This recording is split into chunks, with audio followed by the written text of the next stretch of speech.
Hey everybody, Wendy Clinky with Blue Cat Studio. So today we're actually going to be sketching. So I've grabbed myself a nice, black Sharpie style permanent marker so that we can kind of talk about some elements of composition. The one we're going to work on today is scale. So since they're really easy to draw, we're going to start with a snowman, right? And I think we'll take a page that's upright, or we can play with it, right? So say I want to draw a snowman. It's basically 3 circles. Right, we're not looking for a good snowman. We're not looking for scale. Okay. Oh, hey there, Holly. Good to see you. So I've just drawn this teeny tiny snowman and I've put him right in the center. So what do we do with the rest of the space? Not really sure. So if you look at this, do you feel like maybe the scale is a little bit off? Yeah. Oh, I'm going to try to draw on the other side. So then we could maybe even go larger and we could say, all right, we have a snowman here. So,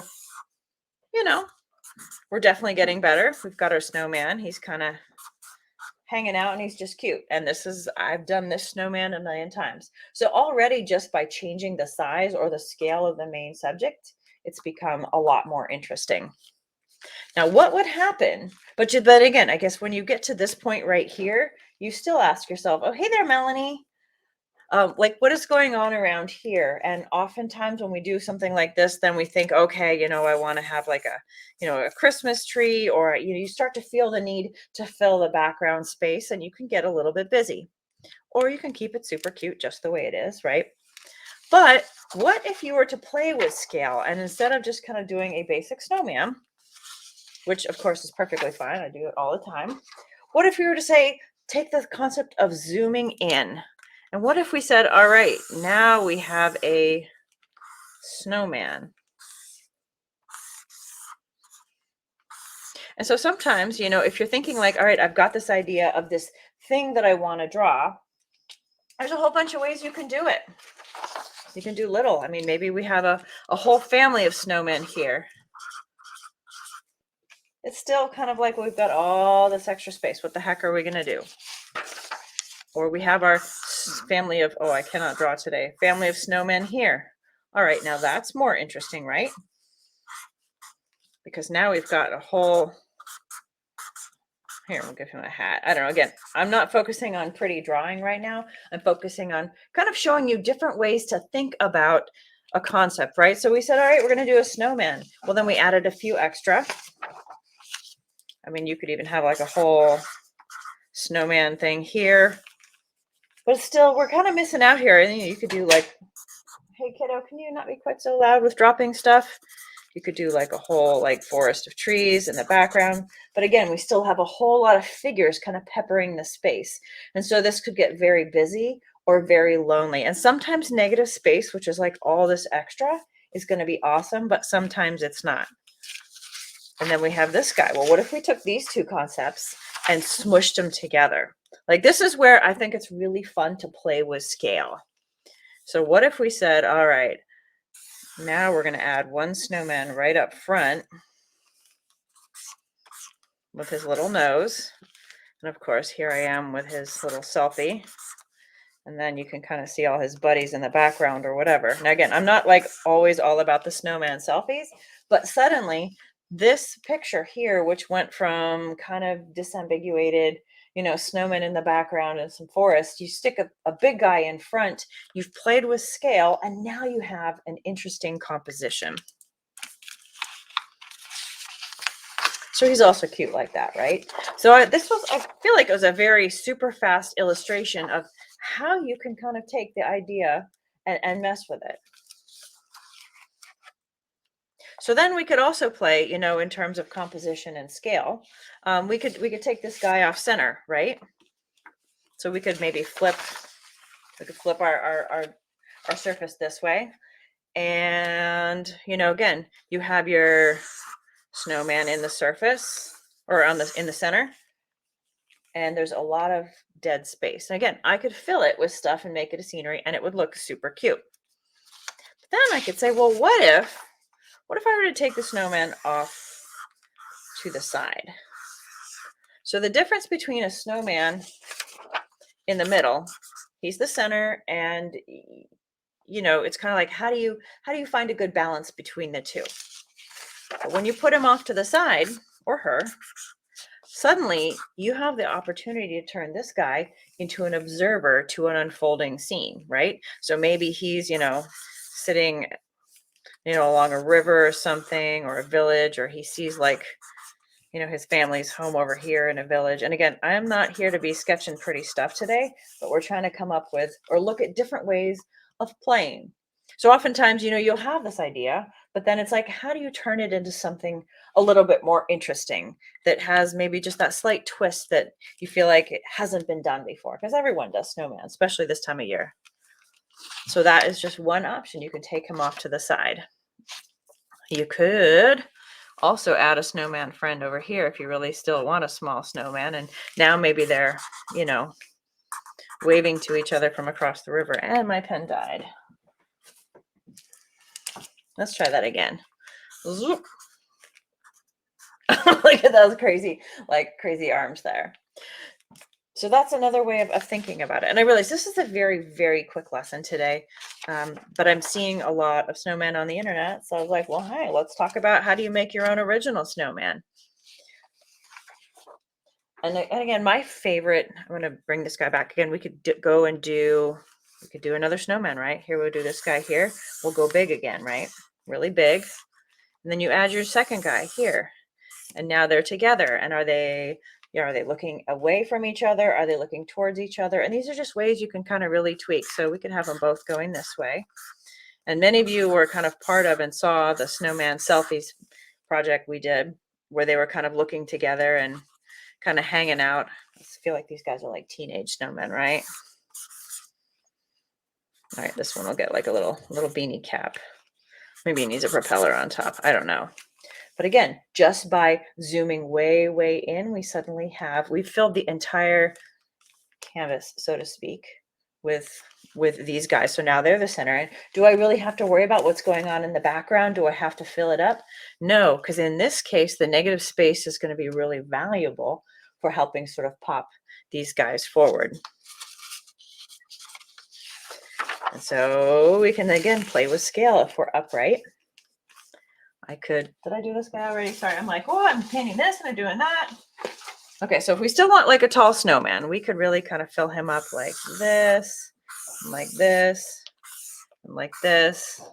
And he could be, again, I like it off to the side because, when you put everything dead center, you end up, you kind of end up having like this crazy center of focus. And then you have to contend with space. So to make it easier on yourself, you really can, oh, hey, I finally found the right pen. That's good. Take it off to the side. So maybe this guy could actually be going this way.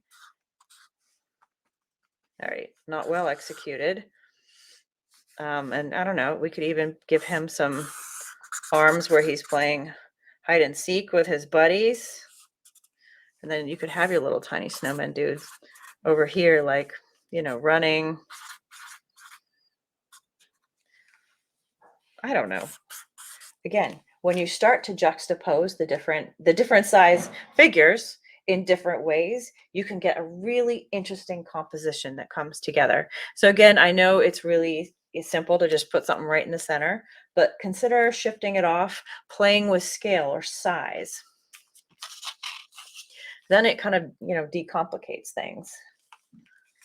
I mean, he could also be looking up if I just point his nose up, and they could be gazing at the stars, and they could be playing hide and seek. They could be searching for their lost, puppy dog or something. Okay, I cannot draw dogs. This is why you probably won't ever see me draw a dog. But there you go. Or you can have his little pup, poking out of here. It looks like a cow, but you know what I'm saying. So again, this is just a super, super quick kind of like, hey, let's chat about that. My real hope here is that we're kind of jogging your imagination and getting you thinking about different ways of presenting the same topic. And I'm thinking I'm going to try to do some conversations on composition over the course of the next couple weeks.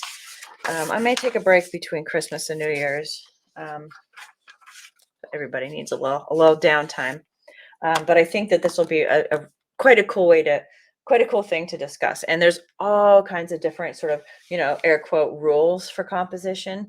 And there's so many that we'll probably just cover one at a time. And I'm hoping to give you some ideas on how to start to formulate your designs. Because a lot of folks say, hey, I really want to paint something. I never know what I want to paint. And so it's very easy to go follow someone else's tutorials, which is awesome because you know what? I provide tutorials and I love it. But sometimes we also feel that urge to create our own designs.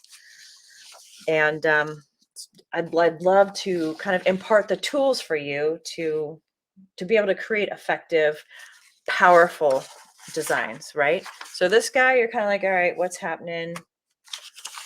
This guy, a story's unfolded. This guy is like a portrait.